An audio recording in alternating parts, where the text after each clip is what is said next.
ruby, my sugar plum. Memories of a happy childhood. Have you ever spent a warm summer day on the bank of a river, your thoughts drifting as you daydream the hours away? Listen while I share my memories of such a place, a campsite at Neal's Ford on Stones River in Tennessee. The river bank was the land of my childhood. According to my dad, I was just 3 months old when I experienced my first camping adventure in this wonderful place. We stayed in a log camp house with a tin roof. Inside there were wide beams across the ceiling. At this tender age, my world was a basket suspended by a rope from one of the ceiling beams where I slept the hours away, being gently rocked by each person who passed by. The only memories I have of that early time are not memories at all, but warm feelings of joy and love.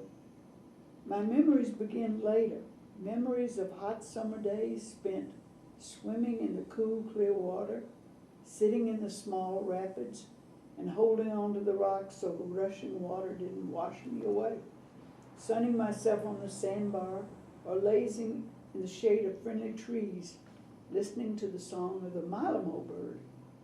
For those of you who may not be familiar with this particular bird, let me share with you this memory. Picture a small child, 4 or 5 years old, enthralled with all the sights and sounds of the outdoors, hearing a bird singing and trilling a song filled with the beauty and gladness of a summer day. "Daddy, what kind of bird is that?" And Daddy answers with a smile, "Oh, that's a Malamo bird." As the child grew, I checked the bird books to find my Malamo bird, but to no avail. When I complained to Daddy that none of the bird books showed a Malamo bird, he laughed and said, "That's not the bird's name. It was a mockingbird. He was just a mile or more away." Now, even though I live in Nevada, on a warm summer day, when I hear the whistles and trills of our mockingbirds, I'm a child again on the banks of Stones River, listening to the song of my Malamo bird.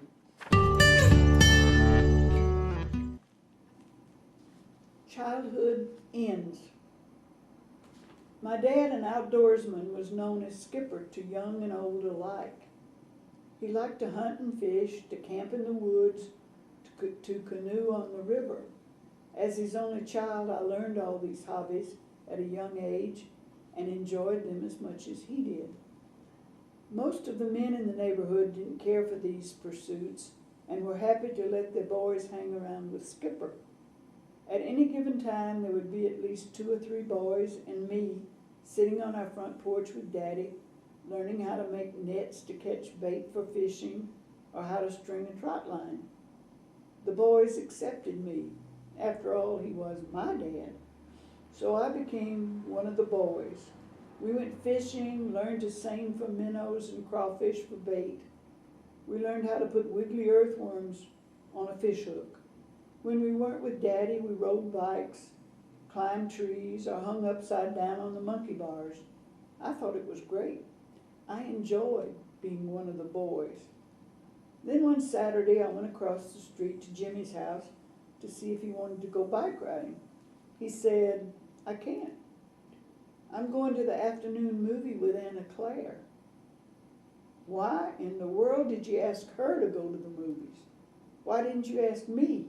I would have gone with you." His answer took me by surprise. "'Cause she's a girl." I was devastated. My world came to a crashing halt. That marked the end of childhood. No more walking barefoot in the mud by the creek. No more catching lightning bugs on summer nights. It was time to grow up.